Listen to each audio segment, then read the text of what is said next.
Olá, a paz para todos. Alinhamento, Rabelo e literatura. O sistema teológico começa com Deus. Acompanhe o que segue. Em Gênesis capítulo 2 e o versículo 16, e ordenou o Senhor Deus ao homem, dizendo: de toda árvore do jardim comerás livremente.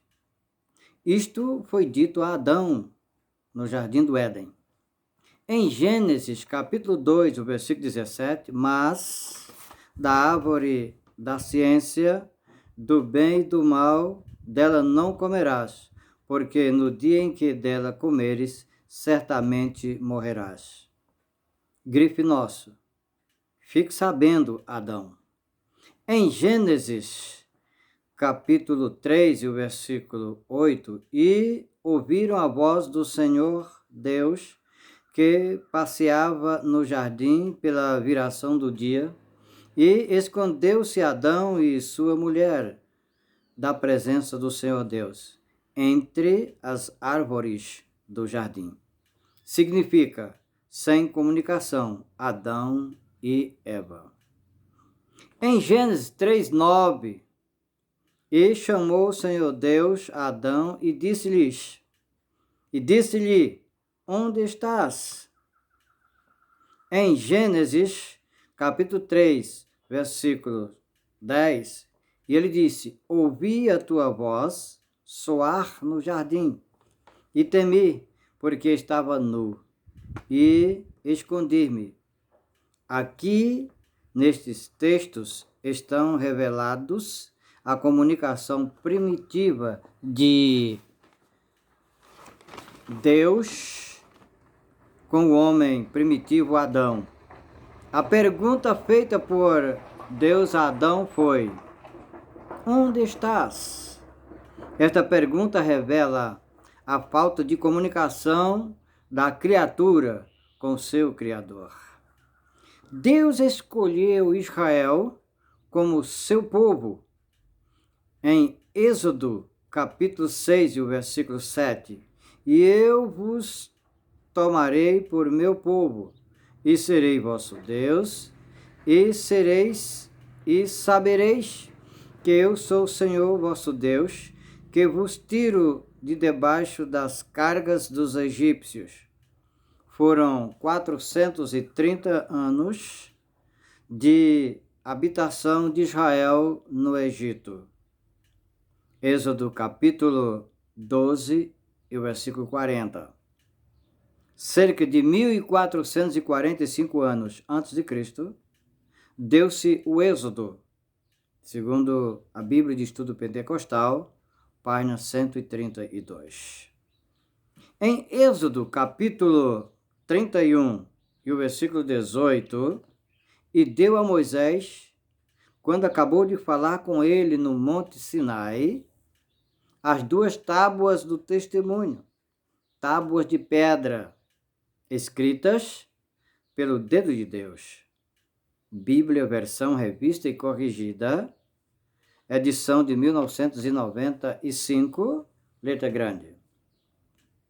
Neste texto de Êxodo, capítulo 31 e o versículo 18, está o início da literatura teológica em Deus. Foi Deus quem escreveu as tábuas do testemunho, chamadas também de tábuas da lei, Torá. Os 10 mandamentos da lei de Deus. A lei tinha 3 aspectos: civil, moral e cerimonial. Em Romanos capítulo 15 e o versículo 4, isto é, na carta de Paulo aos Romanos, porque tudo que dantes foi escrito para o nosso ensino foi escrito, para que, pela paciência e consolação das Escrituras, tenhamos esperança. Deus mandou os profetas escreverem. O profeta Isaías, que viveu nos idos de 742, 743 a.C., em Isaías capítulo 8, versículo 1, Isaías capítulo 30 e o versículo 8. Deus mandou que ele escrevesse. Profeta Jeremias, em 606, 607 a.C.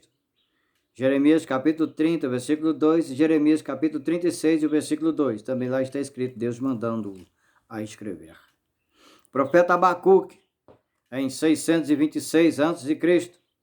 Abacuque capítulo 2 e o versículo 2. Também está escrito Deus mandou escrever. E esse texto aqui de Abacuque é interessante. Deus mandou que ele escrevesse em tábuas com letras grandes para quem passasse correndo ler. É interessante. O apóstolo João, Apocalipse capítulo 1, versículos 11 e 19, Apocalipse capítulo 2, versículos 1, 8, 12 e 18, e Apocalipse capítulo 3, versículos 1, 7 e 14. Deus também mandou o apóstolo escrever, lá pelos idos de 96 depois de Cristo. O mais interessante é que o apóstolo São João, no Evangelho, capítulo 8, versículos 6 e 7, lá pelos idos de 32, a era de Cristo, está escrito que Jesus escreveu com o dedo em terra. Jesus usou o seu dedo para escrever na terra. Deus usou o seu dedo para escrever na pedra. Outros escreveram sem serem mandados, como Moisés, Daniel, Paulo, Apolo, Mateus, Marcos, Lucas, Tiago, Pedro, Tércio, Judas, Tomé e Maria Madalena. Eu tenho fragmentos do Evangelho de Maria Madalena. Portanto, assim está estabelecido o alinhamento teológico, no alinhamento Rabelo e literatura. Amém. Aguarde o próximo vídeo.